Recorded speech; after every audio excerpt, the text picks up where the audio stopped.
மகள் விடைபெற்று செல்லும் நேரத்தில் ஒவ்வொரு வீட்டிலும் நிலவும் அதே உணர்வு அங்கிருந்தது. சிறிது நேரத்திற்கு முன்பு வரை சிரிப்பொலியாலும் வாழ்த்துக்களாலும் எதிரொலித்த அந்த சுவர்கள் இப்போது விம்மல்களாலும் அடக்கப்பட்ட வார்த்தைகளாலும் நிறைந்திருந்தன. நிரோசா தன் அப்பாவின் மார்போடு ஒட்டி கொண்டு அழுது கொண்டிருந்தாள்.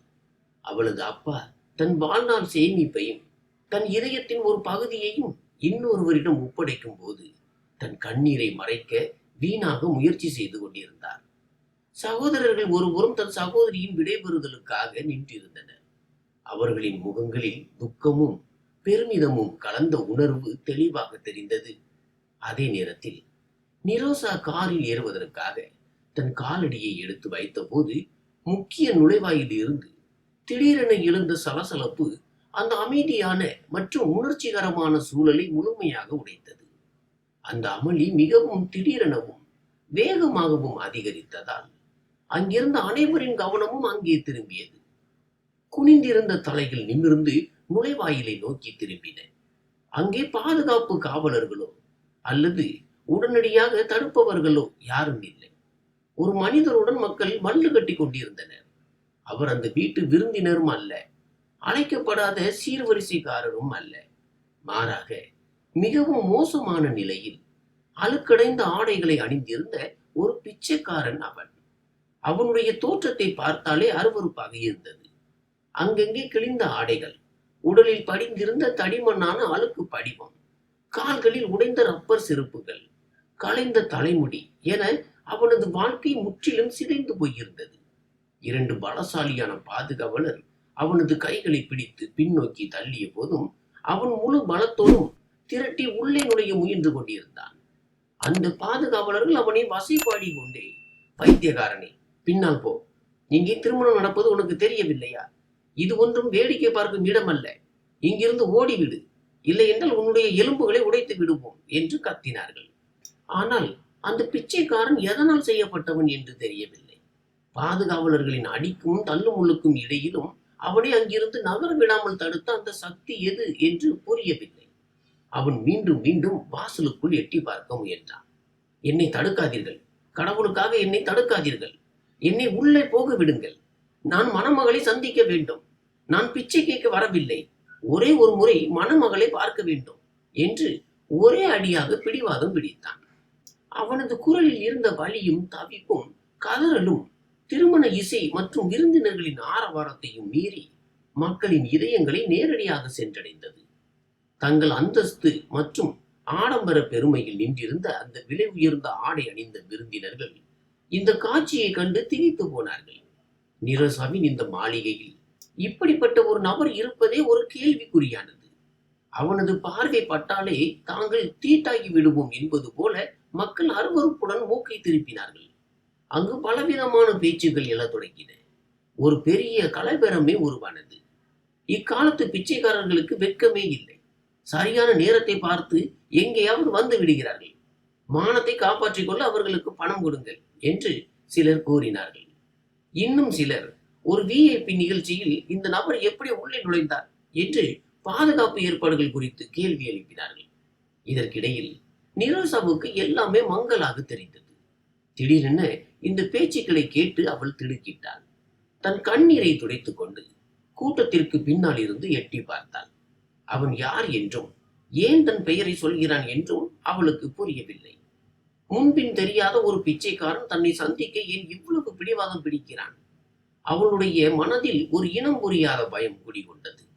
அது அவளது இதய துடிப்பை எகிர செய்தது. மணமகன் ஜெயேஷ் மற்றும் அவனது குடும்பத்தினரும் கூட என்ன நடக்கிறது என்பதை அறிய ஆச்சரியத்துடன் காரை விட்டு வெளியே வந்தனர். நிரோசாவின் 3 சகோதரர்களான நவீன், சரண் மற்றும் ஜெயராம் ஆகியோரின் கோபம் உச்சகட்டத்தை எட்டியது. இன்று அவர்களின் சகோதரியின் திருமணம். இப்படிப்பட்ட மகிழ்ச்சியான சூழலை கெடுக்க யாருக்கு துணிச்சல் வந்தது? அவர்கள் ஆத்திரத்துடன் பாதுகாவலர்களை அழைத்து, நீங்கள் என்ன வேடிக்கை பார்த்து கொண்டிருக்கிறீர்கள்? இவனை தூக்கி வெளியே எறியுங்கள். எங்கள் விருந்தினர்களுக்கு முன்னால் எங்களுக்கு அவமானமாக இருக்கிறது என்று சத்தமிட்டனர். அவர்களின் குரலில் தெளிவான மிரட்டல் இருந்தது. ஆனால் அந்த பிச்சைக்காரன் அந்த மிரட்டலை கண்டு சற்றும் அஞ்சவில்லை. மாறாக ஒரு விசித்திரமான வேகத்தை காட்டினான்.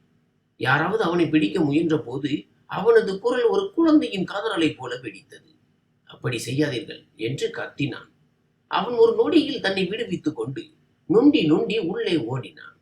அவன் நேராக நிரோசா தன் சகோதரனுடன் நின்று கொண்டிருந்த இடத்தையே நோக்கி ஓடினான். அவனுடைய இந்த செயலால் அங்கிருந்த அனைவரும் திகைத்து போயினர். ஒரு பிச்சைக்காரனுக்கு இவ்வளவு துணிச்சல் இருக்குமா என்று யாருக்கும் புரியவில்லை. மூச்சிறைக்க தடுமாறும் நிலையில் அவன் வேகமாக அந்த இடத்தை கடந்தான். அவனது கண்கள் நிரோசாவின் முகத்தில் மட்டுமே நிலைத்திருந்தன. அந்த பார்வையில் பசியோ அல்லது பேராசையோ இல்லை. மாறாக பாசத்தின் தவிப்பும் பல ஆண்டுகால காத்திருப்பும் இருந்தது. அவன் அருகில் வந்தவுடன் நிரோசாவின் சகோதரர்கள் ஒரு சுவர் போல நின்று அவனது வழியை மறித்தனர். இதில் அதிக கோபத்தில் இருந்த ஜெயராம் ஆத்திரத்தில் அறிவை இழந்தான். அவன் முன்னே வந்து அந்த பிச்சைக்காரனின் நெஞ்சில் பலமாக தட்டி அவனை நிறுத்தினான். ஏய் வெட்கமற்றவனே, இவ்வளவு தூரம் வர உனக்கு எவ்வளவு தைரியம்? பின்னால் போ, இல்லை என்றால் இங்கேயே உன்னை உயிரோடு புதைத்து விடுவேன் என்றான். அந்த தள்ளு முள்ளில் பிச்சைக்காரன் நிலை குலைந்தான். ஜெயராம் போன்ற ஒரு இளைஞனை எதிர்க்கும் அளவுக்கு அவனது பலவீனமான உடலுக்கு தெம்பு இல்லை. ஆனாலும் அவன் விட்டு கொடுக்கவில்லை. அழுக்கடைந்த தன் நடுங்கும் கைகளை ஜெயராமின் முன்னால் கூப்பி சொன்னான், ஐயா, என்னை அடித்துக் கொள்ளுங்கள், எவ்வளவு வேண்டுமானாலும் அடித்துக் கொள்ளுங்கள். ஆனால் என் மகளை ஒரே ஒரு முறை பார்க்க மட்டும் அனுமதியுங்கள். பல வருடங்களாக நான் அவளை பார்க்கவில்லை. நான் எதுவும் சொல்ல மாட்டேன். ஒரே ஒரு முறை மனதார பார்த்துக் கொள்கிறேன். அவன் மறைத்து வைத்திருந்த அந்த உண்மை ஒரு நிமிடம் ஜெயராமை அதிர்ச்சியில் ஆழ்த்தியது. தன் சகோதரனுக்கு பின்னால் ஒளிந்து நின்ற நிரோசா அந்த பிச்சைக்காரனை பார்த்தாள். அவனது முகத்தில் படிந்திருந்த தூசி, கண்களில் தேங்கியிருந்த கண்ணீர். அந்த தருணத்தை பார்த்த நிரோசாவின் இதயத்தில் ஒரு விசித்திரமான அலை இருந்தது. இது பயமா அல்லது இரத்த பாசமா? அவளுக்கே தெரியவில்லை. ஜெயராம் மீண்டும் அவனை தள்ள கையை ஓங்கிய போது நிரோசாவால் சும்மா இருக்க முடியவில்லை. அவள் முன்னே வந்து ஜெயராமின் கையை பிடித்துக் கொண்டாள். கெஞ்சும் குரலில், வேண்டாம் அண்ணா, நிறுத்துங்கள், இப்படி அடிக்காதீர்கள். பாருங்கள், அவர் எவ்வளவு வயதானவர், பலவீனமானவர். ஒருவேளை அவருக்கு ஏதோ பெரிய கட்டாயம் இருக்கலாம்.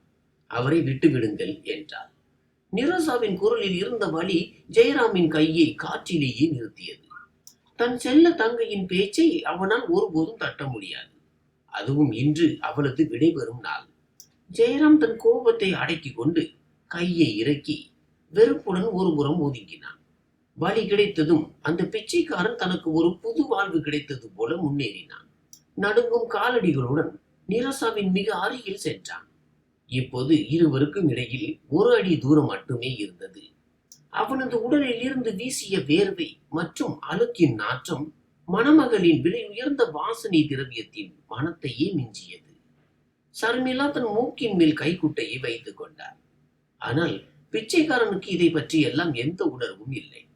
அவன் நிரோசாவின் நிலவு போன்ற முகத்தை மந்திரத்தால் வசியப்பட்டவன் போல பார்த்து கொண்டிருந்தான். அவனது கண்களில் இருந்து கண்ணீர் தாரை தாரையாக வழிந்து அவனது கன்னங்களில் கோடுகளை உருவாக்கியது. நிரோசா பதற்றமடைந்தாள். அவளால் அவனது கண்களை நேராக பார்க்க முடியாமல் தலை குனிந்து கொண்டாள். அப்போது அனைவரையும் அதிர செய்யும் ஒரு சம்பவம் நடந்தது. அந்த பிச்சைக்காரன் சட்டென்று முன்னே வந்து நிரோசாவின் மருதாணி அணிந்த மென்மையான மற்றும் அழகான கைகளை பிடித்துக் கொண்டான். இந்த காட்சி ஒரு பேரழிவை போல அங்கிருந்தவர்களை உறைய வைத்தது. அற்பமாக தூற்றப்பட்ட ஒரு பிச்சைக்காரன் இவ்வளவு பெரிய தொழிலதிபரின் மகளின் கரங்களை பற்றுவதா? அவன் நிரோசாவின் கையை பிடித்துக் கொண்டு நின்றிருந்தான். அந்த காட்சியை கண்டு அங்கிருந்த அனைவரும் உறைந்து போய் நின்றனர். நிரோசா முற்றிலும் மிரண்டு போனாள். ஒரு விசித்திரமான இக்கட்டான நிலையில் அவள் இருந்தாள். தன் கையை விடுவித்துக் கொள்ள முயன்றாள். ஆனால் அந்த பிச்சைக்காரனின் பிடியில் ஒரு விசித்திரமான உறுதி இருந்தது. அவளை விட்டுவிடவே அவனுக்கு மனமில்லை என்பது போல இருந்தது அது. நிரோசா பின்வாங்குவதற்கு முன்பே அந்த பிச்சைக்காரன் குனிந்து நிரோசாவின் கைகளை முத்தமிட்டான். அவனது கண்ணீர் நிரோசாவின் மருதாணியில் விழுந்து கரைந்தது. அதன் பிறகு அவன் சொன்ன ஒரு வார்த்தை அங்கிருந்த அனைவரது காலடியிலிருந்தும் தரையை நழுவ செய்தது. அவன் தலை குனிந்து சொன்னான், நீ நம்பினால் நீ என் சோனி, என் மகள், நீ என் செல்ல குட்டி, என் மகள் என்ற இந்த வார்த்தைகள் அந்த மண்டபம் முழுவதும் ஒரு குண்டு வெடித்தது போல விழுந்தன. எங்கும் நிசப்தம் நிலவியது. ஒரு ஊசி விழும் சத்தம் கூட கேட்கும் அளவுக்கு அவ்வளவு ஆழமான அமைதி அது. நீரோசாவின் மூளை மரத்து போனது. அவளது காதுகளில் அந்த வார்த்தைகள் மீண்டும் மீண்டும் எதிரொலித்தன. இந்த ஆள் பைத்தியமா? குடித்திருக்கிறானா? அல்லது ஏதேனும் கேலி செய்கிறானா என்று அவள் குழம்பினாள். சபையில் இருந்த அனைவரும் திகைத்து நின்றனர். மணமகன் ஜெயேஷின் முகம் வெளுத்து போனது. நிரசாவின் முகத்தில் பதற்றம் அப்பட்டமாக தெரிந்தது. ஆனால் இந்த நிலை சில நொடிகள் மட்டுமே நீடித்தது. அடுத்த கணமே அங்கே ஒரு புயல் வீசியது. நிரசாவின் சகோதரர்களின் ரத்தம் கொதித்தது. தங்கள் சகோதரியை இப்படி ஒருவர் உரிமை கொண்டாடுவதை அவர்களால் பொறுத்து கொள்ள முடியவில்லை. அப்போது சரண் ஒரு சிறுத்தையை போல பாய்ந்து பிச்சைக்காரனை நிரசாவிடம் இருந்து விலக்கி இழுத்தான். அவனை தரையில் தள்ளினான். சட்டைக்காரரை பிடித்து இறுக்கி ஆத்திரத்தில் கத்தினான். அடே கீழ்த்தரமானவனே, உனக்கு எவ்வளவு துணிச்சல் இருந்தால் என் தங்கையை உன் மகள் என்று சொல்வாய்? நாங்கள் யார் என்று தெரியுமா? நாங்கள் இந்த தொழிலதிபரின் மகன்கள். இவள் எங்கள் தங்கை. இவளை தொடுவதற்கு உனக்கு என்ன தகுதி இருக்கிறது? அந்த பிச்சைக்காரன் தள்ளுண்ட வேகத்தில் தள்ளி போய் விழுந்தான். ஆனாலும் அவன் எழுந்து ஏதோ சொல்ல முயன்றான். இல்லை ஐயா, நான் உண்மையைத்தான் சொல்கிறேன். இவள் என் ரத்தம், என் மகள் என்று அவன் சொன்னதை கேட்டதும் ஜெயராமின் பொறுமை உடைத்தது. அவன் முன்னே வந்து ஆத்திரத்தில் பிச்சைக்காரனின் நெஞ்சில் எட்டி உதைத்தான். அவன் நிலை தடுமாறி தரையில் விழுந்தான். உடனே சுற்றி இருந்தவர்கள் அவனை சூழ்ந்து கொண்டு உதைக்க தொடங்கினார்கள். இன்று இவனை கொன்றே தீர்வோம், உயிரோடு விடமாட்டோம், எங்கள் கௌரவத்தின் மீது கை வைத்து விட்டாயே என்று யாரோ கத்தினார்கள். விருந்தினர்கள் பயந்து பின்வாங்கினார்கள். திருமண வீடு ஒரு போர்க்களம் போல மாறியது. மணமகனின் வீட்டார்கள் ஆத்திரத்திலும் அவமானத்திலும் எரிந்து போய் இந்த வேடிக்கையை பார்த்து கொண்டிருந்தனர். நிரோசா இதையெல்லாம் கண்டு அதிர்ச்சியில் உறைந்து நின்றாள். அவள் கத்த விரும்பினாள். ஆனால் அவளது குரல் தொண்டையிலேயே சிக்கிக் கொண்டது. தரையில் விழுந்து அடி வாங்கி கொண்டிருந்த அந்த பிச்சைக்காரன் ஒருமுறை கூட தயவு காட்டி உயிர் பிச்சை கேட்கவில்லை. மாறாக அவனது கண்கள் அப்போதும் நிரோசாவையே தேடிக்கொண்டிருந்தன. அவன் மீண்டும் மீண்டும் கையை உயர்த்தி அவளை அழைக்க முயன்றான். ஆனால் ஒவ்வொரு முறையும் யாராவது ஒருவன் அவனை தாக்கி அமைதிப்படுத்தினான். பாதுகாப்பு காவலர்களும் அங்கு வந்திருந்தனர். ஆனால் முதலாளிகளின் கோபத்திற்கு முன்னால் அவர்களால் எதுவும் செய்ய முடியவில்லை. அதுவரை அமைதியாகவும் பயத்துடனும் நின்று கொண்டிருந்த நிரோசாவின் அப்பா தீனா திடீரென செயல்பட தொடங்கினார். ஒரு பயங்கரமான கடந்த காலம் தன் முன்னால் வந்து நிற்பது போன்ற ஒரு நடுக்கம் அவர் முகத்தில் தெரிந்தது. அவர் முன்னே வந்து தன் மகன்களை கடுமையான குரலில் அதட்டினார். போதும், நிறுத்துங்கள், இவனை விட்டு விடுங்கள். இவரது கட்டளைக்கு கீழ்ப்படிந்து அனைவரும் விலகினார்கள். ஆனால் அவர்களின் கண்களில் கோபக்கனல் தகித்தது. தீனாவுக்கு அந்த பிச்சைக்காரனை நேருக்கு நேர் பார்க்கும் தைரியம் இல்லை. அவர் பாதுகாப்பு அதிகாரியை பார்த்து மிகவும் கடுமையான தொனியில் உத்தரவிட்டார். இந்த பைத்தியக்கார நோயாளியை உடனடியாக இங்கிருந்து அழைத்து செல்லுங்கள். இவனை இழுத்து சென்று வெளியே எரிந்து போலீசில் ஒப்படையுங்கள். எங்கள் சந்தோஷமான தருணத்தை இவன் பாழாக்கி விட்டான். இவனை என் கண் முன்னால் இருந்து அப்புறப்படுத்துங்கள். பாதுகாப்பு காவலர்கள் உடனடியாக அந்த கட்டளையை நிறைவேற்றினர். உயிருக்கு போராடி கொண்டிருந்த அந்த பிச்சைக்காரனை ஒரு செத்த விலங்கை போல அவனது கைகளையும் கால்களையும் பிடித்துக் கொண்டு தரதரவென தரையில் இழுத்து சென்று நுழைவாயிலை நோக்கி நகர்ந்தனர். அவன் வலியாலும் காயங்களாலும் சிதைந்து போயிருந்தான். அவனது வாயிலிருந்து ரத்தம் வழிந்தது. ஆடைகள் முற்றிலும் கிழிந்திருந்தன. ஆனால் அவன் தீனாவை கடந்து செல்லும் போது அவனுக்குள் எஞ்சியிருந்த கடைசி சொட்டு பலம் விழித்துக் கொண்டது. அவன் எதிர்த்து போராடி தலையை உயர்த்தி தீனாவின் கண்களை ஊடுருவி பார்த்தான். ஆச்சரியம் என்னவென்றால் அவனது கண்களில் பிச்சை இல்லை. மாறாக தீனாவின் ஆன்மாவையே உழுக்கும் ஒரு கேள்வி இருந்தது. அவன் தன் முழு பலத்துடன் கத்தினான். தீனா, உனக்கு நினைவிருக்கிறதா? இதுதான் நீ எனக்கு கொடுத்த வாக்கா? இந்த பிள்ளையை என்னிடமிருந்து நீ வாங்கி கொண்ட போது நீயும் உன் மனைவியும் அழுது அழுது என்னிடம் கெஞ்சினீர்களே. நான் அவளை உன்னிடம் ஒப்படைத்து விட்டு சென்றேன் தீனா. அன்று நீ அவளை பூவை போல பாதுகாப்பாய் என்று சத்தியம் செய்தாய்.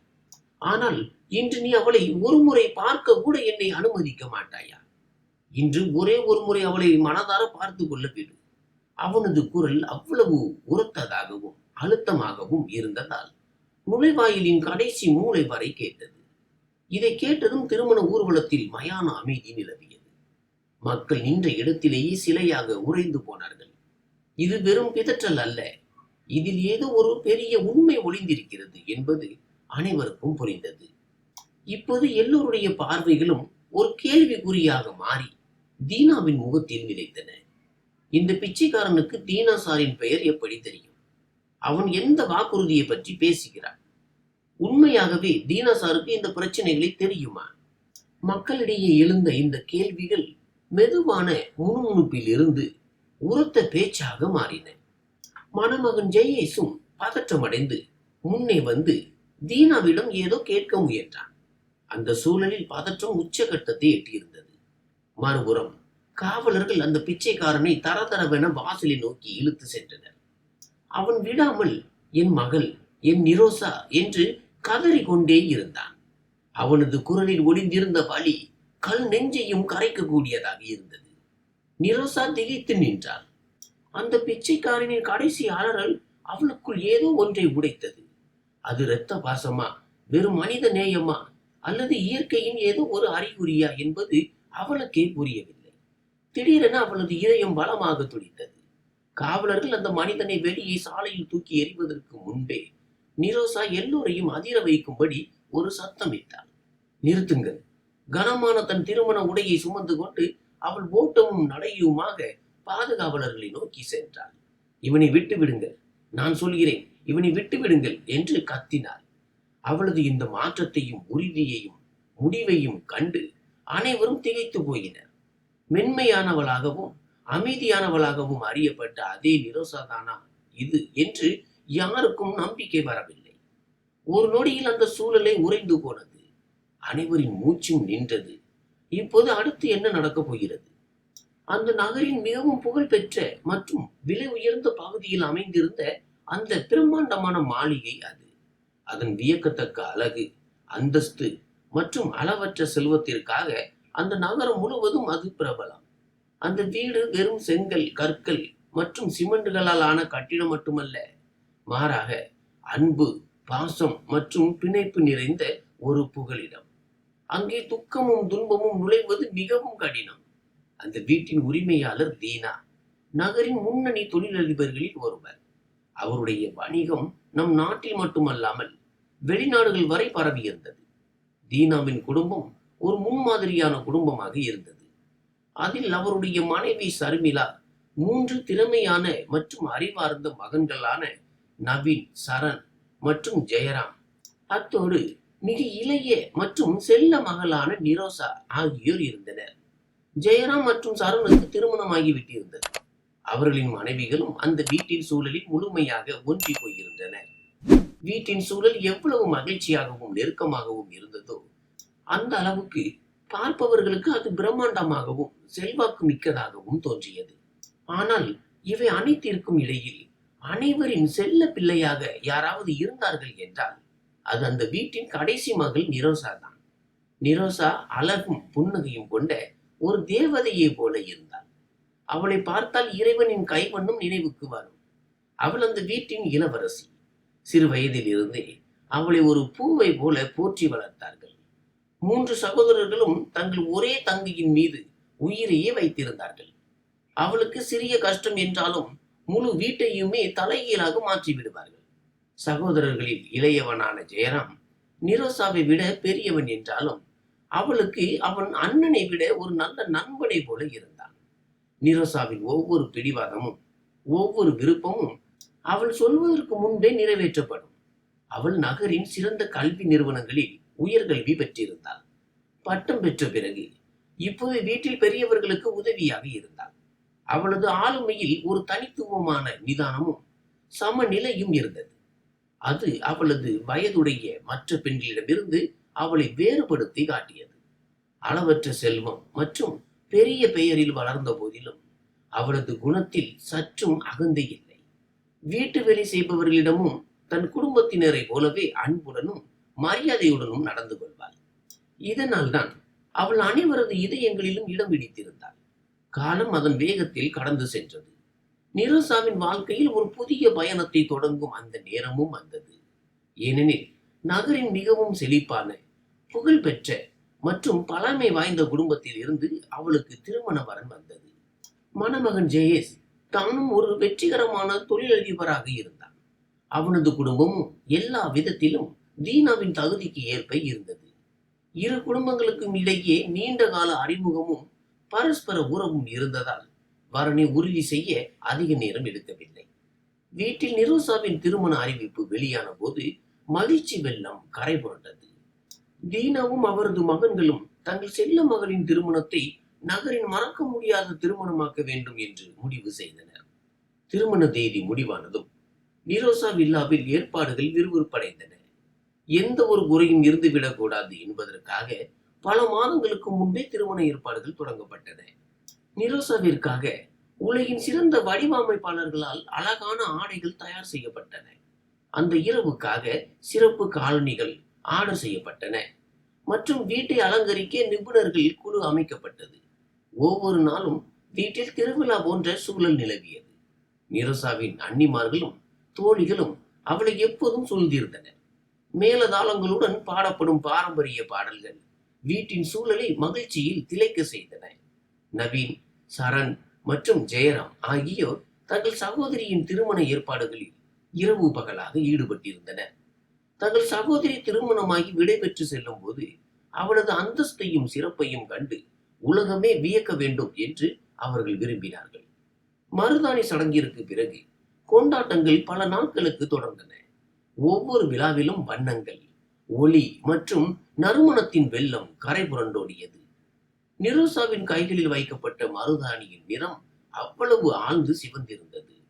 அதை பார்த்தவர்கள் அவளது கணவன் அவள் மீது அளவற்ற அன்பு செலுத்துவான் என்று கூறினார்கள். இந்த நாட்களில் நிரோசா ஒரு விசித்திரமான நிலையில் இருந்தாள்.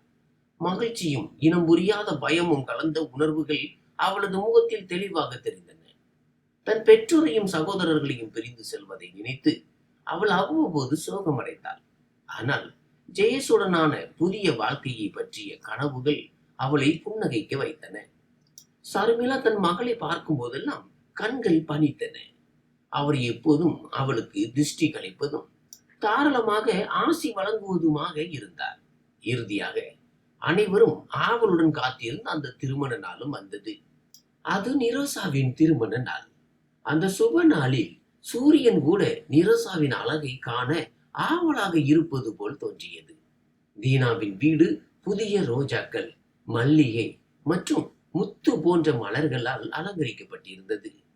அந்த பகுதி முழுவதுமே நறுமணத்தால் நிறைந்திருந்தது. வீட்டின் வாசல் முதல் சுவர்கள் வரை அனைத்தும் குங்கும ஒளியில் நனைந்திருந்தன. விருந்தினர்களின் வருகை மதியத்தில் இருந்தே தொடங்கிவிட்டது. நகரத்தின் முக்கிய பிரமுகர்கள், அரசியல்வாதிகள், தொழிலதிபர்கள் மற்றும் உறவினர்கள் என அனைவரும் இந்த பிரம்மாண்ட திருமண விழாவில் கலந்து கொள்ள வந்திருந்தனர். நிரோசாவை தயார் செய்ய நகரின் மிக விலை உயர்ந்த அழகு நிலையத்திற்கு அவளது அன்னிமார்களும் உறவுமுறை சகோதரிகளும் அழைத்து சென்றனர். நிரோசா மணப்பெண்ணாக அலங்கரிக்கப்பட்டு வெளியே வந்தபோது அவளது அழகை கண்டு அனைவரது மூச்சும் நின்றது. தங்க நிறத்தில் கனமான வேலைப்பாடுகள் கொண்ட லெஹங்கா மற்றும் விலை உயர்ந்த வைர மாலை அணிந்து அவள் ஒரு தேவதையை போலவே காட்சியளித்தாள். அவளது முகத்தின் பொலிவும் கண்களின் பிரகாசமும் அந்த அழகு நிலையத்தின் விளக்குகளையே மங்க செய்தன. அவள் வீடு திரும்பியதும் அவளது சகோதரர்கள் அவளை பாசத்துடன் சூழ்ந்து கொண்டனர். ஜெயராம் முன்னே வந்து தன் தங்கையின் நெற்றியில் முத்தமிட்டு கலங்கிய கண்களுடன் சொன்னான், என் செல்லக்குட்டி இன்று உலகின் மிக அழகான மணப்பெண்ணாக இருக்கிறாள். இறைவன் உன்னை எப்போதும் சிரித்து மகிழ்ந்து இருக்க செய்யட்டும். தீனா தன் மகளை மணப்பெண் கோலத்தில் பார்த்தபோது அவரது மார்பு பெருமிதத்தால் விரிந்தது. ஆனால் இதயத்தின் ஒரு மூலையில் மகளின் பிரிவை தரும் வழி மெல்ல மெல்ல கதவை தட்டத் தொடங்கியது. மாப்பிள்ளை ஊர்வலம் வரும் நேரம் வந்தபோது தீனா வீட்டின் முன் கார்களின் நீண்ட வரிசை நின்றது. ஜெயேஷின் ஊர்வலம் மிகுந்த ஆரவாரத்துடன் வந்து சேர்ந்தது. வான வேடிக்கைகளால் வானம் பகலை போல ஒளிர்ந்தது. மேலதாளங்கள் மற்றும் இசை முழங்க மாப்பிள்ளை வீட்டார் உள்ளே நுழைந்தனர். மணமகன் ஜெயேஷ் தங்க நிற செர்வானியில் ஒரு இளவரசனை போலவே இருந்தான். நிரோசாவின் சகோதரர்களும் அப்பாவும் அவர்களை மிக சிறப்பாக வரவேற்றனர். மலர் இதழ்கள் தூவப்பட்டன. விருந்தினர்கள் மிகுந்த மரியாதையுடன் அமர வைக்கப்பட்டனர். பண்டிதர் திருமண சடங்குகளை தொடங்கிய போது அந்த இடமே அமைதியானது. தீனா மற்றும் அவரது மகன்களின் கண்களில் ஆனந்த கண்ணீர் வழிந்தது. திருமணம் முடிந்ததும் இனிப்புகள் வழங்கப்பட்டன. வாழ்த்துக்களின் சத்தம் எங்கும் எதிரொலித்தது. அறுசுவை உணவுகளை விருந்தினர்கள் ருசித்து மகிழ்ந்தனர். நிரோசாவின் அதிர்ஷ்டத்தை பற்றியும் தீனாவின் சிறப்பான ஏற்பாடுகளை பற்றியும் அனைவரும் புகழ்ந்து பேசினர். நேரம் வேகமாக சென்றது. இரவும் நள்ளிரவை தொட்டது. ஒவ்வொரு பெற்றோரும் சகோதரர்களும் அஞ்சும் அந்த நேரம் வந்தது. விடைபெறும் நேரம். சூழலில் ஒரு ஆழ்ந்த சோகம் கவிழ்ந்தது.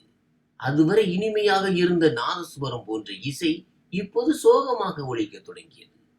நிரோசாவின் அறையில் அவளது தோழிகளும் அன்னிமார்களும் அவளுக்கு ஆறுதல் கூறிக்கொண்டிருந்தனர். மறுபுறம் மணமகன் வீட்டார்கள் தங்கள் வீட்டு மகாலட்சுமியை அழைத்து செல்ல ஆவலுடன் காத்திருந்தனர்.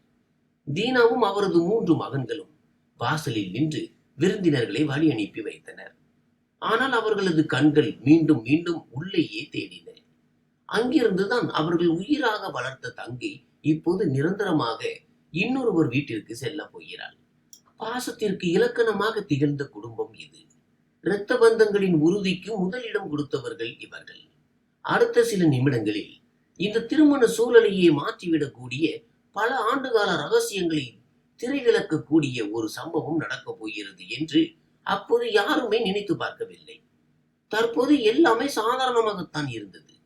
நிரோசா தன் பெற்றோர் மற்றும் சகோதரர்களின் நிழலில் பாதுகாப்பாக தன் புதிய வாழ்க்கை பயணத்தை தொடங்க தயாராக நின்றிருந்தாள்.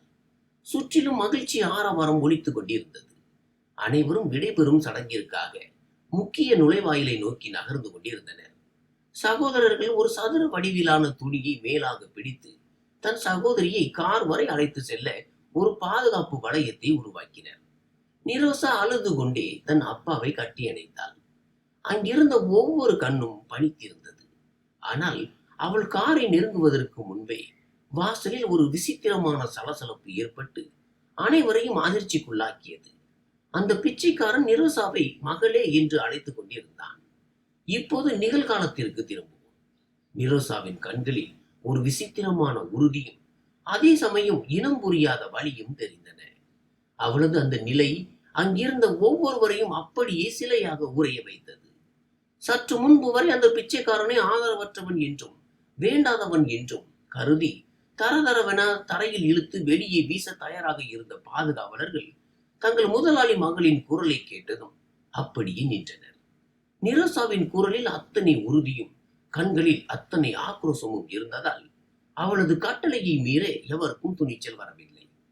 கனமான மற்றும் விலை உயர்ந்த தனது லெஹங்காவை 2 கைகளாலும் பிடித்துக் கொண்டு பதற்றத்துடன் ஓடி அந்த பிச்சைக்காரன் காயங்களுடன் விழுந்து கிடந்த இடத்திற்கு சென்றாள். இன்று மணப்பெண்ணாக அலங்கரிக்கப்பட்டிருக்கும் தீனாவின் செல்ல மகள் ஒரு அழுக்கடைந்த துர்நாற்றம் வீசும் பிச்சைக்காரனுக்காக அனைவர் முன்னிலையிலும் இப்படி ஓடி வருவாள் என்று யாரும் கனவிலும் நினைக்கவில்லை. பாதுகாவலர்கள் பயந்து பின்வாங்கினார்கள். நிரோசா ஒரு நொடி கூட தாமதிக்காமல் அங்கேயே தரையில் அமர்ந்தாள். அவளது உடையின் பெரும் பகுதி மண்ணில் பட்டது. ஆனால் அவள் அதை பொருட்படுத்தவே இல்லை. அந்த பிச்சைக்காரன் தனது வீங்கிய மற்றும் மங்கலான கண்களை திறந்து பார்த்தபோது தன் முன்னே நிரோசாவை கண்டு அவனால் நம்பவே முடியவில்லை. அவனது உதடுகளில் ஒரு வலி நிறைந்த புன்னகை அரும்பியது. அவன் நடுங்கும் கைகளால் எழுந்திருக்க முயன்ற போது நிரோசா துணிச்சலுடன் தன் கையை நீட்டி அவனுக்கு துணையாக நின்றான். அந்த பிச்சைக்காரன் நிலை தடுமாறி அமர்ந்தான். அவனது கைகளில் இருந்து ரத்தம் வழிந்தது. ஆடைகள் அங்கங்கே கிழிந்திருந்தன. ஆனால் அந்த நேரத்தில் அவனது முகத்தில் ஒரு விசித்திரமான நிம்மதி தென்பட்டது. காலத்தின் சுவடுகள் படிந்த தன் அழுக்கடைந்த மற்றும் சொரசொரப்பான கைகளை அவன் முன்னே நீட்டி நிரோசாவின் விலை மதிப்பற்ற மென்மையான கரங்களை பற்றி கொண்டான். நிரோசாவின் உடலுக்குள் ஒரு மின்சாரம் பாய்ந்தது போன்ற உணர்வு ஏற்பட்டது. ஆனாலும் அவள் தன் கையை பின்வாங்கவில்லை. ஏதோ ஒரு மர்மமான சக்தி அவளை கட்டி போட்டிருந்தது. அந்த பிச்சைக்காரன் பக்தி மற்றும் அன்பின் கலவையான உணர்வுடன் குனிந்து நிரோசாவின் கைகளை முத்தமிட்டான்.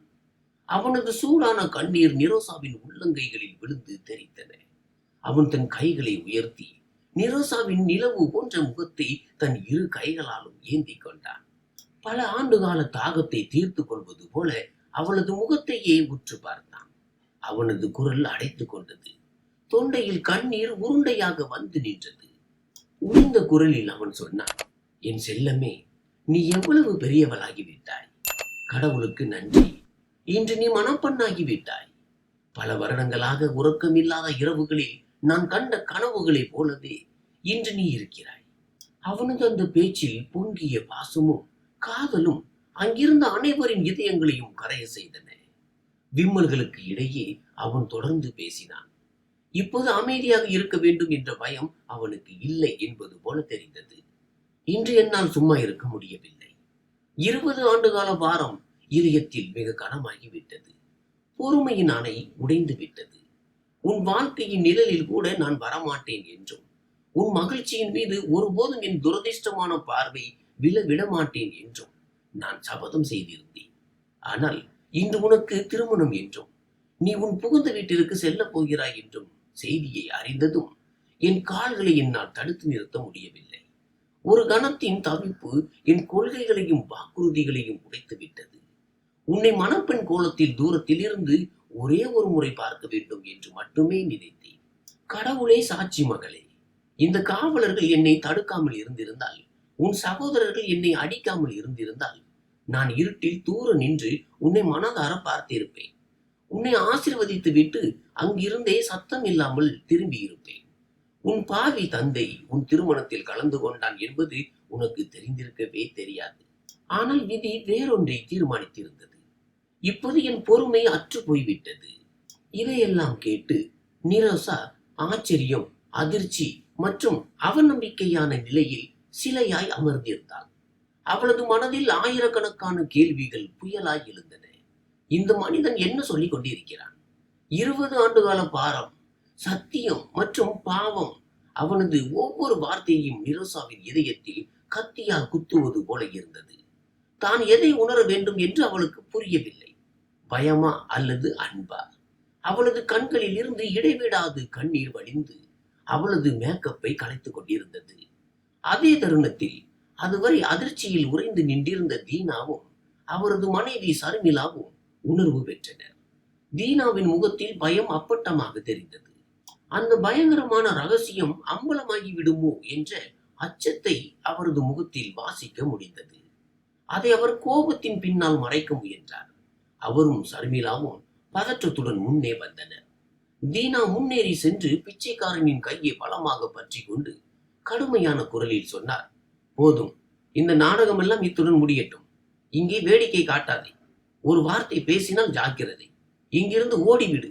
இல்லை என்றால் உன்னை போலீசில் பிடித்து கொடுத்து உன் சாவுக்காக நீயே வேண்டிக் கொள்ளும் இடத்திற்கு அனுப்பி விடுவேன். அவர் இப்படி சொல்லும் போது அவரது குரலில் இருந்த நடுக்கத்தை தெளிவாக உணர முடிந்தது. மறுபுறம் சர்மிளா விரைவாக குனிந்து நிரோசாவை அணைத்து தூக்கி யாரோ அவளை தன்னிடம் இருந்து பறித்து செல்ல போவது போல தன் மார்போடு இறுக அணைத்துக் கொண்டார். அவரது உடல் முழுவதும் நடுங்கிக் கொண்டிருந்தது. அவர் மீண்டும் மீண்டும் நிரோசாவின் தலையையும் முகத்தையும் தடவி கொடுத்து, என் செல்லமே, என் மகளே, நீ நலமாக இருக்கிறாயா? இந்த பைத்தியக்காரன் அருகில் செல்லாதே. இவன் ஆபத்தானவன் என்று சத்தமாக கூறினாள். அவரது அந்த செயல் பாசத்தை விட பயத்தையே அதிகம் காட்டியது. நிரோசா தன் கைகளை விட்டு நழுவி விடுவாளோ என்று அவர் அஞ்சினார். நிரோசா அவரது மார்போடு ஒட்டி கொண்டிருந்தாள்.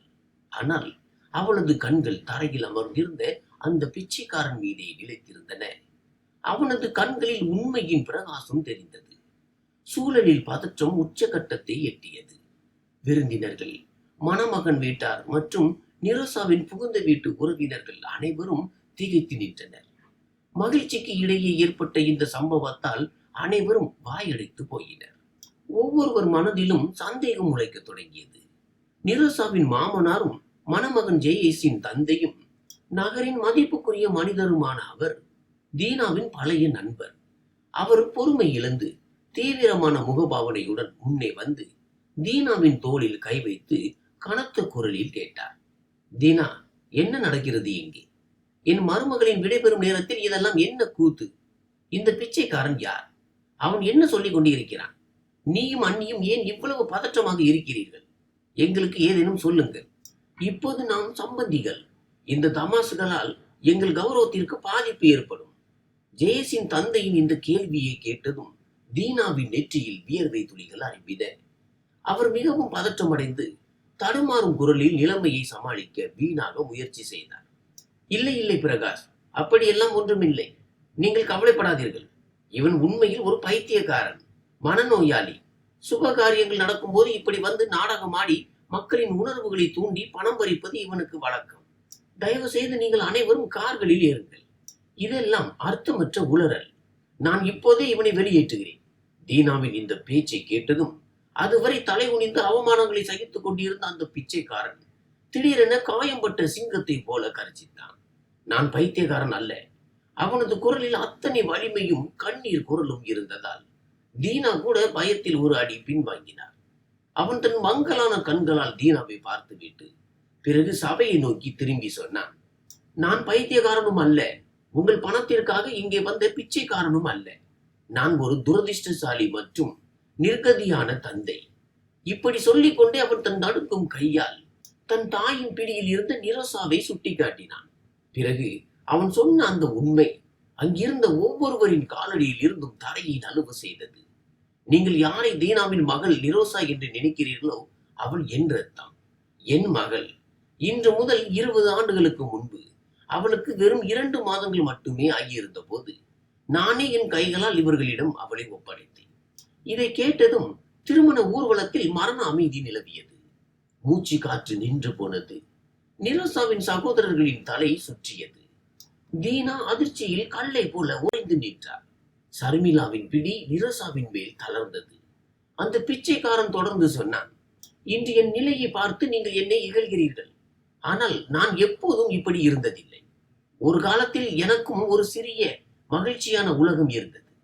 இது என் அழிவின் கதை மற்றும் இந்த சிறுமியின் வாழ்க்கையை பற்றிய கதை. இதை இன்று நாம் சொல்லியே தீர வேண்டும்.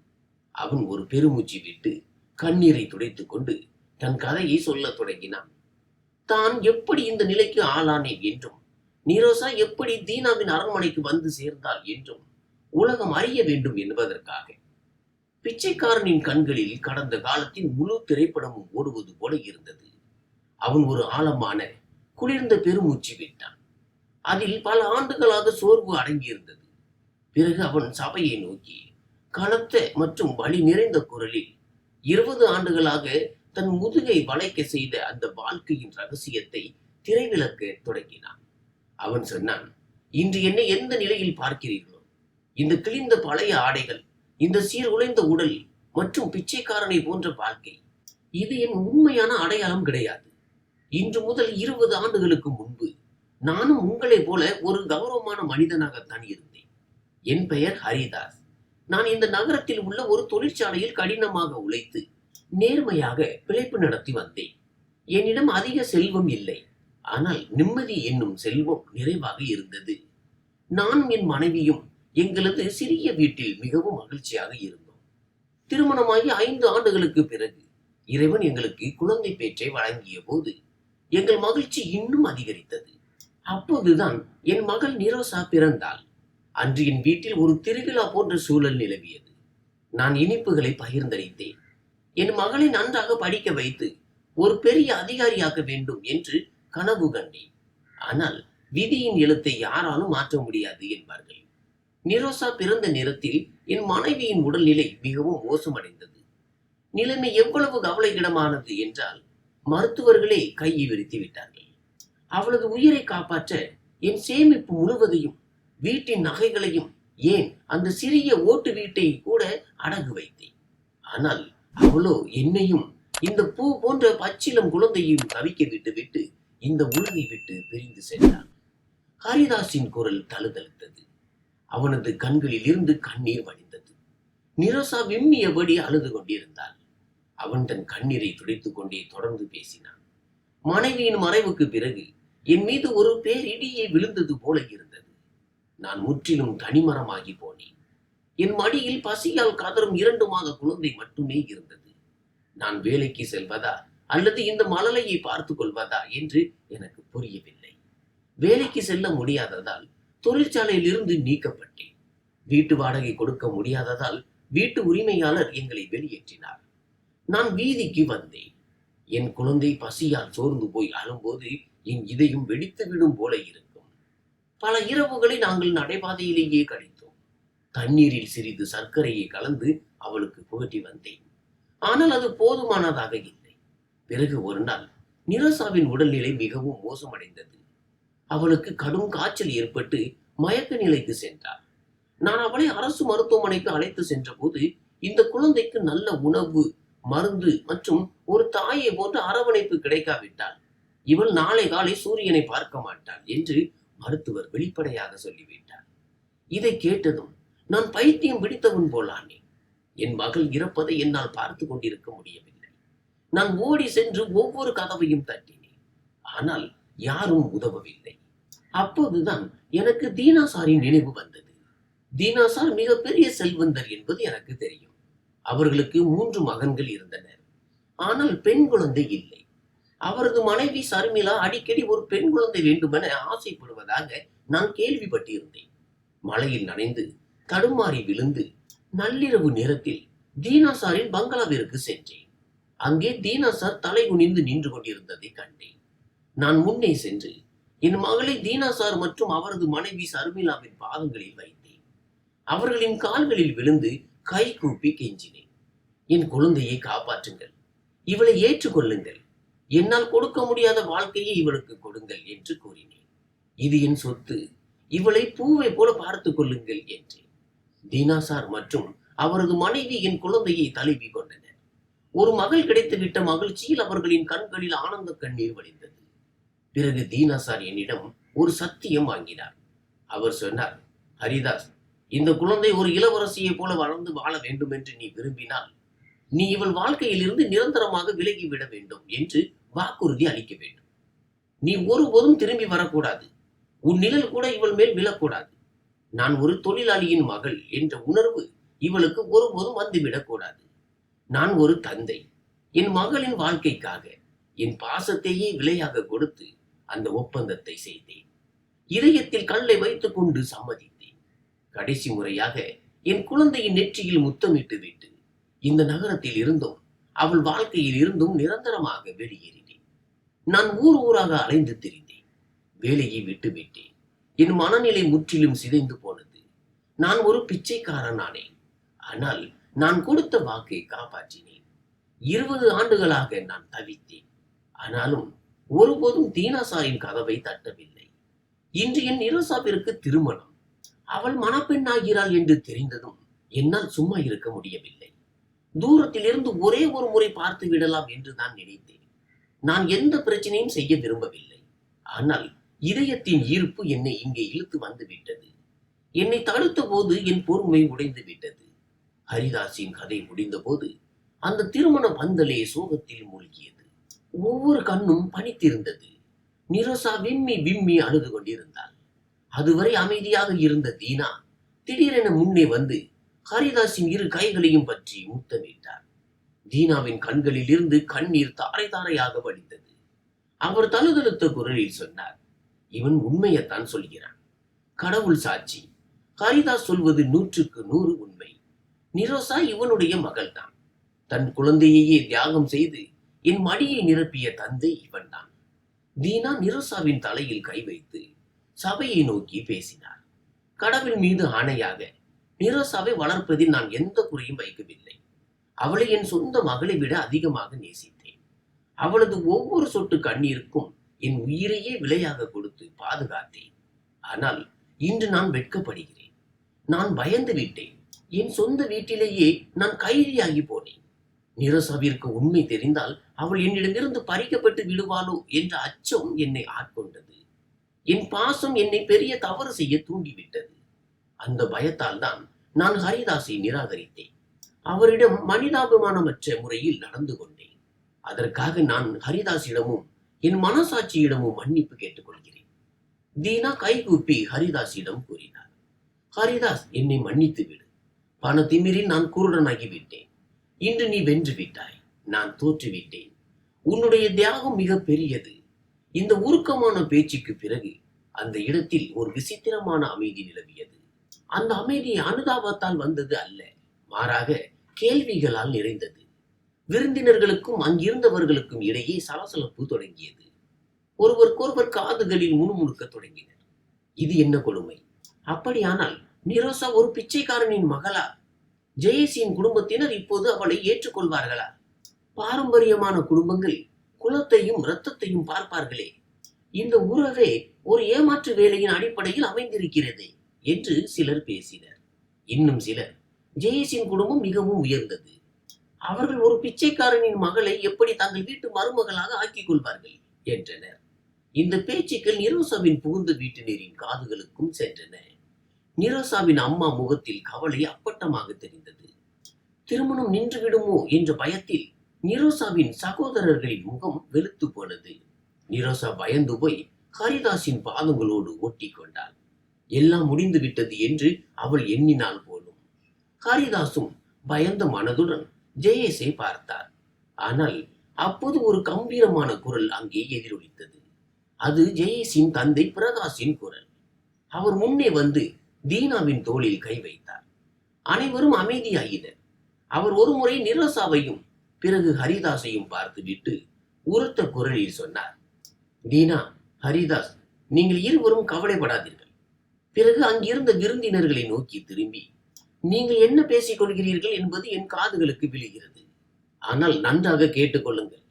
உறவு என்பது இரத்தத்தால் மட்டும் உருவாவதல்ல, வளர்ப்பிலும் விதியிலும் அமைவது.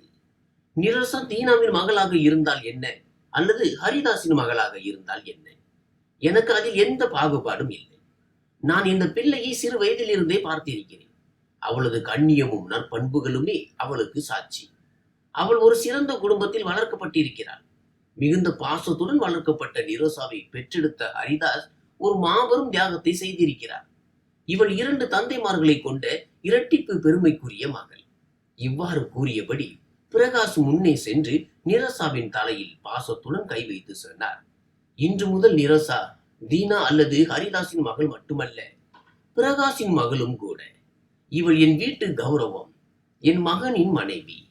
இவளது கடந்த காலம் எதுவாக இருந்தாலும் இவளது நிகழ்காலமும் எதிர்காலமும் எங்களுடன் தான்.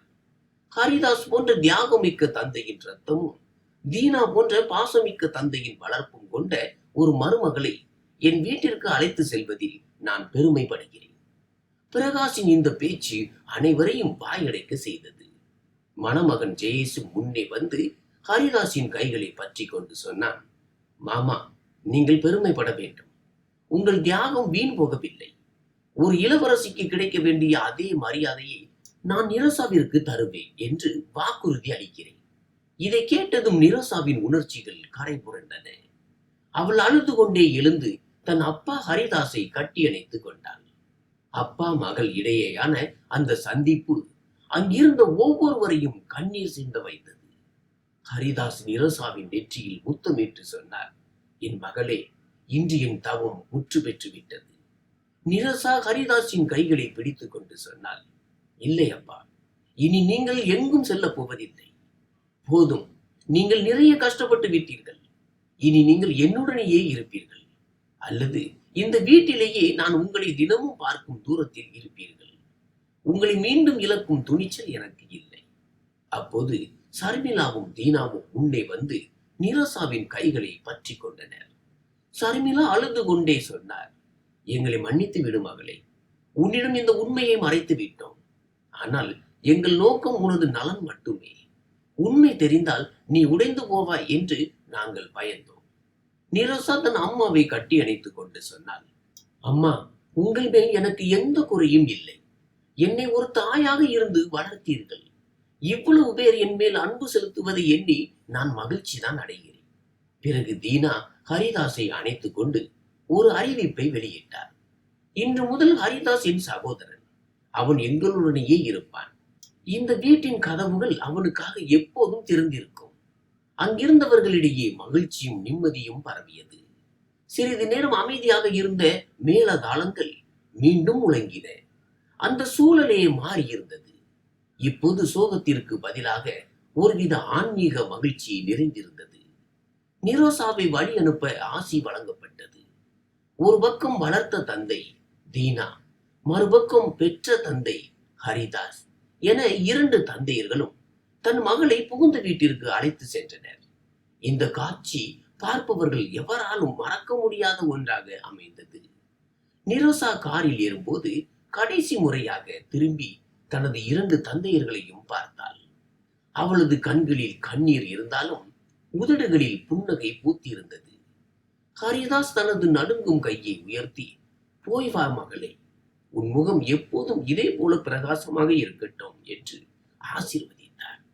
மலர் இதழ்கள் தூவப்பட கார் மெல்ல மெல்ல நுழைவாயிலை கடந்து சென்றது. பின்னால் நின்றிருந்த ஹரிதாஸ், சர்மிளா மற்றும் 3 சகோதரர்களின் கண்களில் ஈரப்பதம் இருந்தது. ஆனால் இதயத்தில் ஒரு நிம்மதி இருந்தது. ஏனெனில் உண்மை வென்றது. அன்பு அனைத்து இடைவெளிகளையும் உடைத்தெறிந்தது. அன்று இரவு தீனாவின் வீட்டில் செல்வத்தின் பிரகாசம் இல்லை. மாறாக மனித நேயம், தியாகம் மற்றும் உறவுகளின் புனிதமான ஒளி பரவியிருந்தது. ஒரு பிச்சைக்காரனின் கண்ணியம் பேரரசர்களை விடவும் மேலானது என்பதை உலகம் கண்டது. ஏனெனில் அவன் தன் மகளுக்காக தனது முழு உலகத்தையுமே தியாகம் செய்திருந்தான். இன்று இயற்கை அவனை கௌரவித்திருந்தது. நன்றி.